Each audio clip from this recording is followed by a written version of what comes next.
Hey everybody, this is Brad from Johnson Small Engines, better known as the one-hand mechanic. If I can do it, you can too. Today we have here a John Deere S110, and I want to show you how, in my opinion, how to change the oil.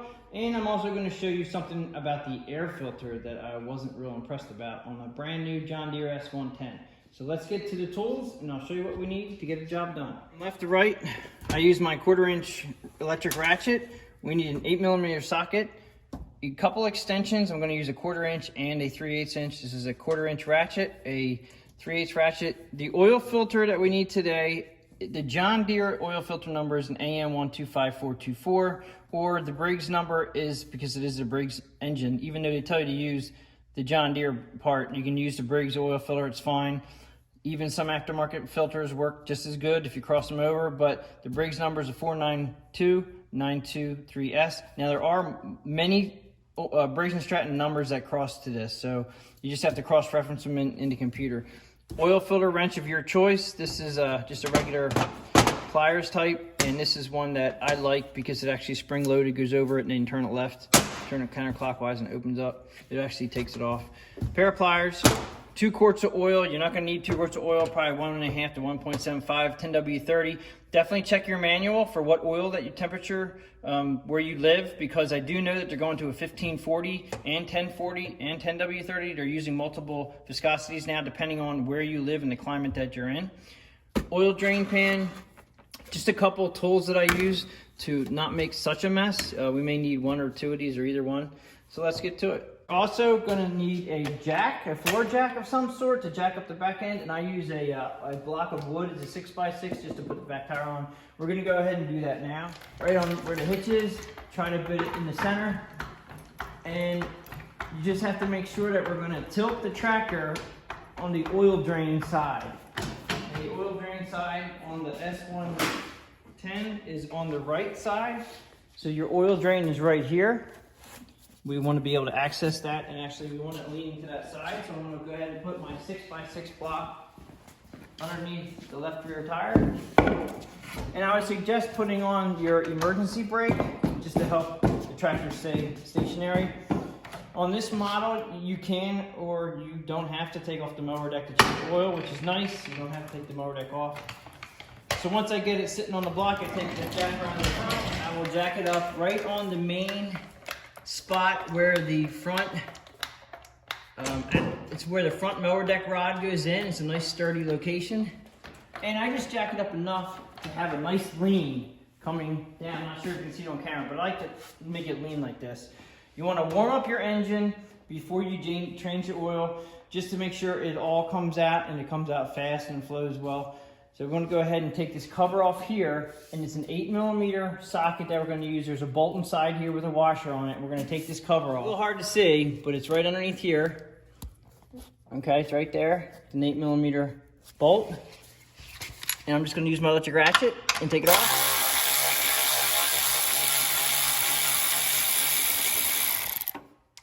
And then you just slide the whole bracket out a little bit and then forward, and it comes out. And they just have 2 tabs, one here and one here.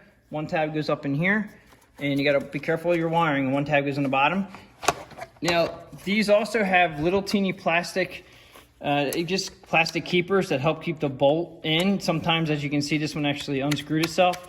You can screw it back on by hand. You don't have to have them. They're nice to have so you don't lose the bolt, but just be careful.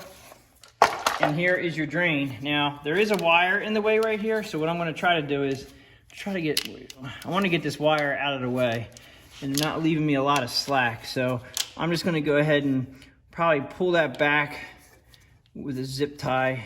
And you can just use a tie twisty or anything that you have. There, now it's out of the way. Now all we have to do is pull this, and it'll start draining. So you can tell it's a little corner tab. You just turn it to right. One little notch. I'm gonna get a pair of pliers for that. Cap. You're gonna twist the cap. It looks like you twist it right, just a little notch, and then just wiggle and jiggle, and be careful. If it's hot, you don't want to be in the way of that oil coming out. So we're gonna let this drain. To make it drain a little quicker, but you have to be careful.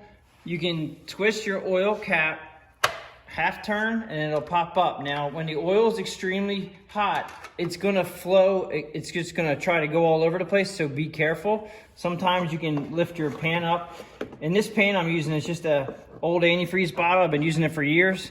And like I said, with this mower deck, we can actually put it on the ground, and I'm just letting it drain just like this. I have it off a little bit, just lets air in the engine, which will let it drain all out.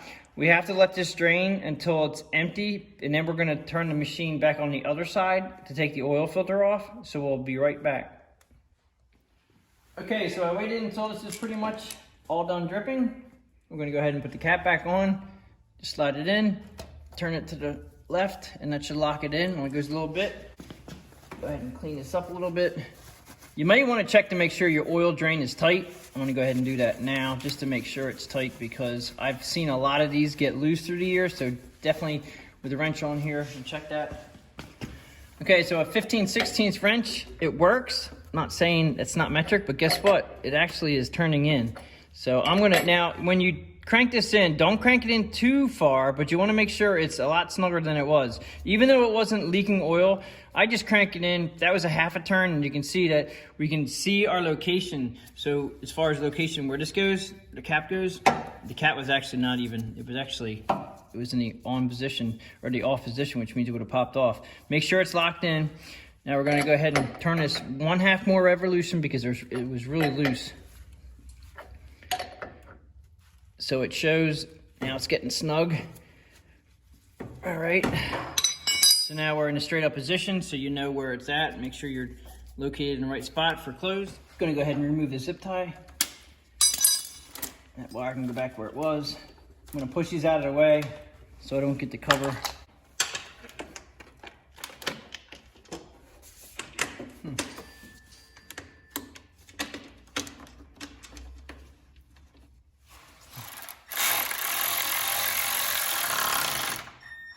Just snug it up, make sure it's on. Now we're gonna go ahead and tilt the machine the other direction.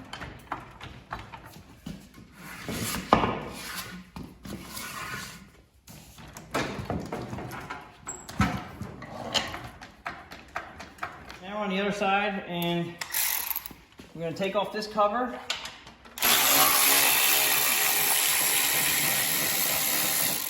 $8mm. Socket has the bolt, don't lose your bolt.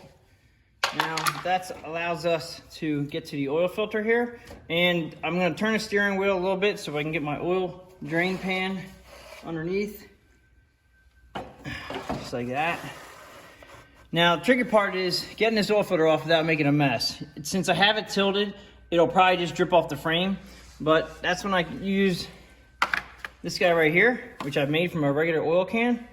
And I just put it up underneath there, like so. And then I'm going to use my ratcheting oil filter wrench. Spread it open, put it on, get the cable out of the way. My 3/8 ratchet. I apologize, my heater's going to come on. Turn this counterclockwise to take it off. And it's going to make a mess right here, so we're just going to unscrew it, and it's going to go right into my oil container that I made. Drip.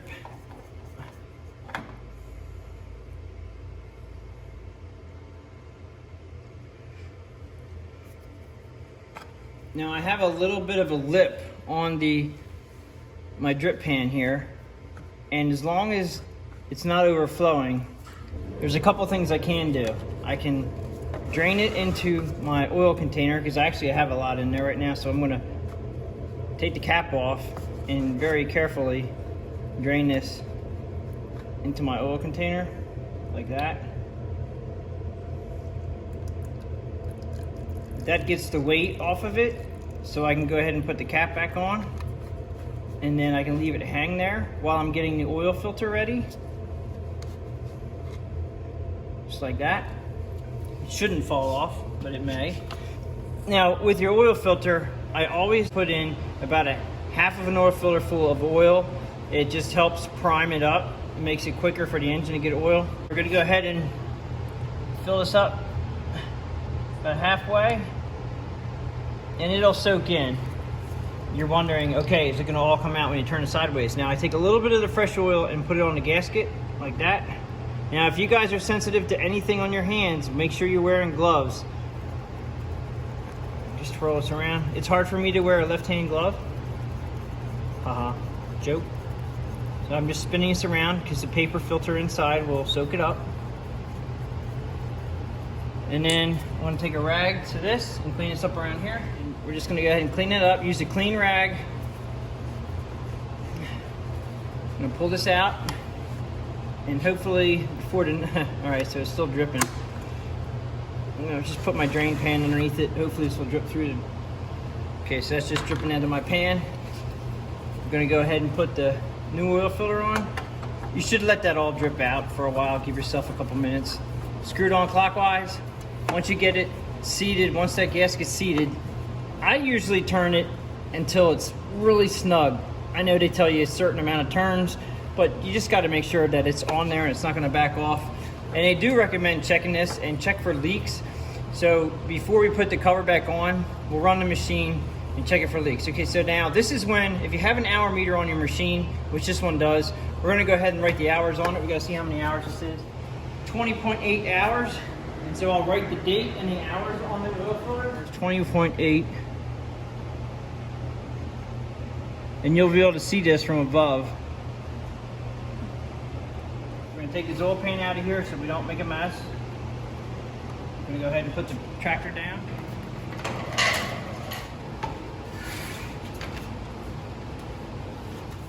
This is going to take 1.5 to 1.75 quarts. I'm going to go ahead and put another, about a quarter of a quart in here. And then I'm going to check it after a little bit.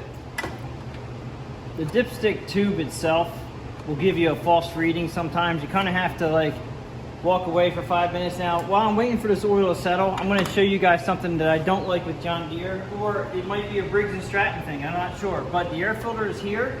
Like I said, this only has 20 hours on it. When you unlock this, it's real hard to see this, but it says unlock there and it's locked there. So this knob right here, you're going to turn a quarter turn to the unlock position, quarter turn to the unlock position. That's it. Don't try to unscrew that. I can't tell you how many one of these are broken because they don't read the writing on the wall right there. All right, so that'll pick this up. And this is what I don't like. Right here, we have an air filter without a pre-filter. So I'm going to put in the link in the description below a pre-filter for this air filter. I don't know why they're producing the machines now without the pre-filters, but if you have a pre-filter on this, it's going to stay clean a long time. This only has 20 hours on it and it's very clean, but these will get very dirty. You got to throw them away. You might as well just use a pre-filter and keep this clean. That'll last a long time. And you can just toss the pre-filters. So I'm going to go ahead and get a pre-filter on this and be right back.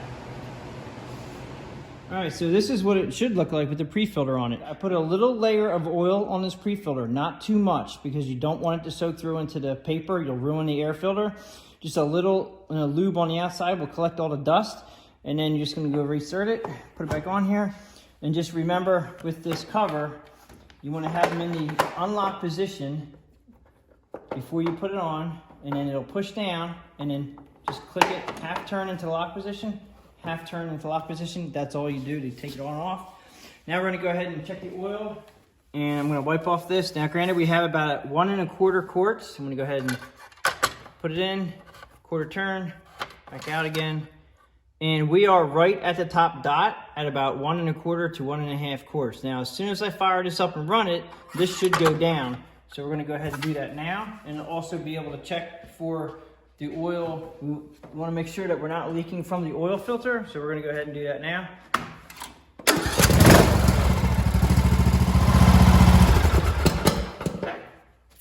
Okay, so we let that run long enough. We're going to go ahead and let it sit for a bit. I'm going to take the oil dipstick out and just clean it off and sit it off to the side. That dipstick tube now has to drain, so give it a couple of minutes. We're going to go ahead and look at the oil filter to see if anything's dripping underneath it, which is right here. Everything looks good. Okay, just keep your eye on it for the first, couple hours. Just take a look every now and then after you're done running your machine. We're going to go ahead and put the cover back on, and it's just like the other side. We have 2 little slots. Go inside like there. Find the hole for the screw in the frame, just like that. Snug it up, so we're good there. You go ahead and give it a little bit more time to set up, and then we'll check the oil. Okay, so it's been a few minutes.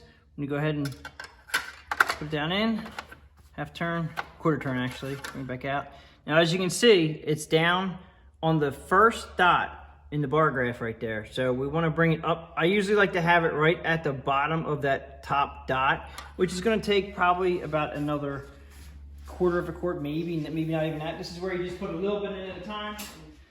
So that's pretty much it. Just make sure you top it off correctly. Don't overfill it. You definitely don't want to overfill it. If you overfill it, then you're going to want to come back and have to drain it off out of this side.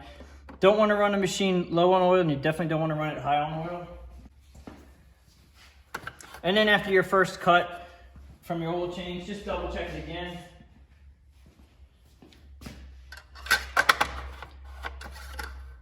Okay, so we're right about the top dot. It's about perfect right there. We'll let that go. And that pretty much sums it up for how to change the oil and oil filter on a John Deere S110. If you like this video, please give it a thumbs up. Please subscribe, tell your friends about my channel, and I will catch you guys on the next one.